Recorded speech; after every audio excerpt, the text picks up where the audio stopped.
Hi good evening to everyone. आज हम question number 15, 16 और 17 करेंगे, ठीक है ना। तो देखिए question number 15, for what value of n are the nth terms of two APs. हमारे पास यहाँ पे दो एपीज हैं।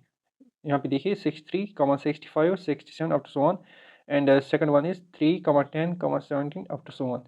इस क्वेश्चन में हमें बताया गया है कि हमें n का वैल्यू निकालना है, ठीक है ना।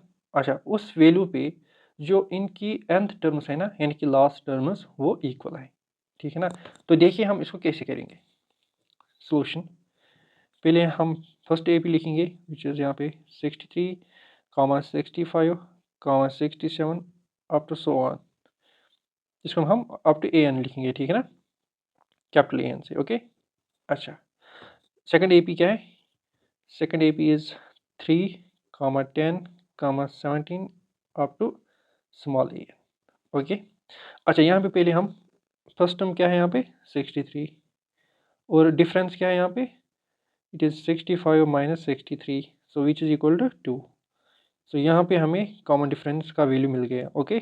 तो यहाँ पे देखिए आप, यहाँ पे है फर्स्ट टर्म 3 और कॉमन डिफरेंस है 10 minus 3, so which is equal to 7। ठीक। अच्छा, क्वेश्चन में बताया गया है कि हमें n का वैल्यू निकालना है ताकि जो इनकी nth टर्म्स है ना वो इक्वल होंगे, ठीक है ना। सो दैट मीन्स दैट हम लिखेंगे therefore an of this AP is equal to an of this AP, ठीक है ना। यानी कि last term of this AP किसके बराबर है? Last term of this AP। तो देखिए an, इसको मैं A1 लिखूंगा, ठीक है ना। A1, इसको मैं A ही रहने दूँ, और इसको D1, ठीक है ना। इसको D ही मैं यहाँ पे रहने दूंगा। ओके। और आप ये एक काम कर सकते हो, इसको हम कैपिटल A से डिनोट करेंगे, ठीक है ना। ओके,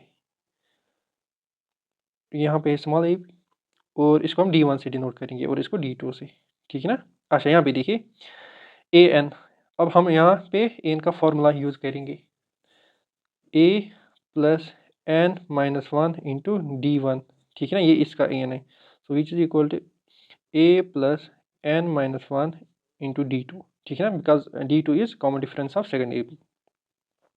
ओके, यहाँ पे देखिए a की जगह है 63 प्लस n माइनस 1, और D1 की जगह है 2, which is equal to a की जगह है 3 यहाँ पे, प्लस n माइनस 1, D2 की जगह है 7। ओके। तो देखिए यहाँ पे आप, यहाँ पे n माइनस 1 इंटू 2, यहाँ पे देखिए ये है ना 8 वाली टर्म n माइनस 1, इसको मैं यहाँ लाऊंगा, ये बनेगा minus n minus 1 into 7 is equal to यहाँ पे 3, और ये 63 है ना, इसको मैं यहाँ लाऊंगा, ये बनेगा माइनस 63। ओके। तो यहाँ पे देखिए, यहाँ पे आप मल्टीप्लाई दीजिए, 2 into n is 2n, minus 2 1 are 2, minus 7 into n is 7n, minus minus is plus, 7 1 are 7 is equal to 63 में से 3 जाएगा, यहाँ पे बचेगा माइनस 60। ओके। तो देखिए यहाँ पे फिर यहाँ पे 2n और यहाँ पे माइनस 7n, सो ये बनेगा माइनस 5n। ओके। अच्छा, यहाँ पे है 7, यहाँ पे minus 2, 7 minus 2 is 5, which is equal to minus 60। Okay. So यहाँ से minus 5n is equal to minus 60, 5 यहाँ जाएगा, ये बनेगा माइनस 5, यहाँ पे minus 5n is equal to minus 65। ओके। यहाँ पे देखिए ये माइनस और ये माइनस कैंसिल हो जाएगा, तो यहाँ पे n is equal to 65 divided by 5, ठीक है ना, क्योंकि ये 5 यहाँ आएगा। So n is equal to 5 और 5, यहाँ पे 1 बच गया, 5 3 और 15, सो n का वैल्यू हमें मिल गया 13, ठीक है ना। हमें n का वैल्यू निकालना था यहाँ पे।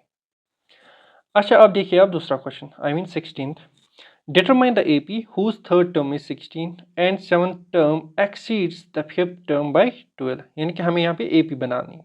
सिंपली हमें A और D का वैल्यू हमें निकालना है, उसके बाद हम AP बना सकते हैं, ठीक है ना।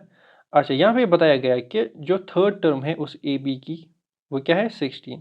अच्छा, जो सेवन्थ टर्म है वो फिफ्थ टर्म से कितनी ज़्यादा है 12। ओके। तो देखिए हमारे पास है A3 is equal to 16, also हमारे पास हैं जो सेवन्थ टर्म है वो फिफ्थ टर्म से 12 ज़्यादा है, फिफ्थ टर्म से 12 ज़्यादा है। ओके। अच्छा, यहाँ पे देखिए A3 को मैं ऐसे भी लिख सकता हूँ ना, A plus 2D, okay, which is equal to 16। अच्छा, इसको मैं इक्वेशन फर्स्ट रखूँगा, इक्वेशन फर्स्ट। अच्छा, यहाँ पे देखिए A7 को मैं A+6D लिखूँगा विच इज इक्वल, और A5 को मैं A+4D की फॉर्म में लिखूँगा, और यहाँ पे A+12। यहाँ पे देखिए ये A और ये A कैंसिल हो जाएगा, यहाँ पे 6D 4D यहाँ आएगा, ये बनेगा -4D which is equal to 12। So यहाँ देखिए 6D - 4D is 2D which is equal to 12, और D is equal to 12 divided by 2, so D is equal to 6। So D का वैल्यू हमें मिल गया। अब मैं क्या करूँगा, इस D के वैल्यू को मैं इस इक्वेशन फर्स्ट में सबस्टिट्यूट करूँगा। तो देखिए substitute the value of D in first, ठीक है ना, यानी कि इस वाली इक्वेशन में इस D का वैल्यू मैं सबस्टिट्यूट करूँगा। देखिए ये बनेगा A+2, D की जगह है 6 which is equal to 16। So A+6 और 12 is equal to 16, A is equal to 16, 12 यहाँ जाएगा माइनस होगा, so A is equal to 16 - 12 is 4। So A का वैल्यू हमें मिल गया और D का वैल्यू भी हमारे पास है। हमें AP फॉर्म करनी है, ठीक है ना। तो देखिए therefore required AP इज, ठीक है ना, पहली टर्म क्या है 4। अच्छा, दूसरी टर्म क्या होगी A+D, है ना, A है 4 और D है 6, ठीक। अच्छा, तीसरी टर्म क्या होगी A+2D, सो A+2D की जगह है 6। अच्छा, फोर्थ टर्म क्या होगी A which is 4 + 3D, okay, D की जगह है 6, है ना, अप टू सो ऑन। तो देखिए यहाँ पे ये आएगा 4, 6 4 इज 10, 12 12 + 4 इज 16, यहाँ पे देखिए 6 18 18 + 4 is 22 up to so on. So this is required AP, okay.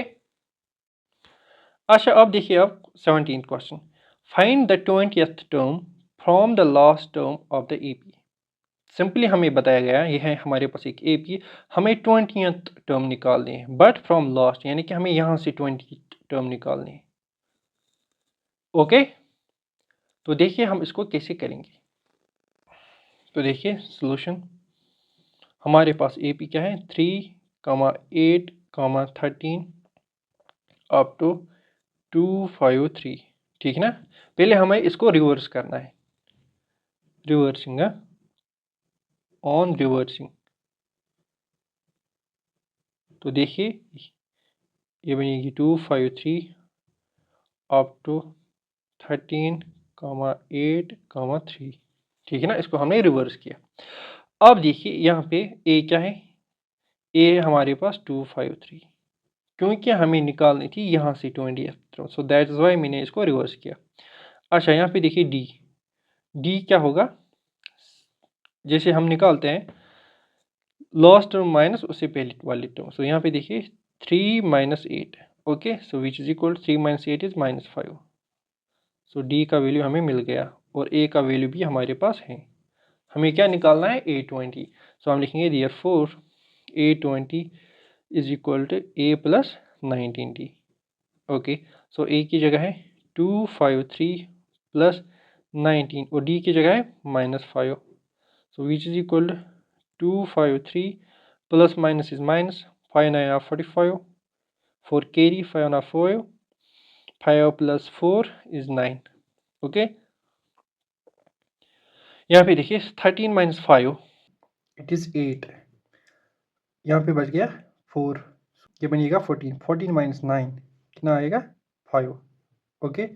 So यहाँ पे बच गया 1।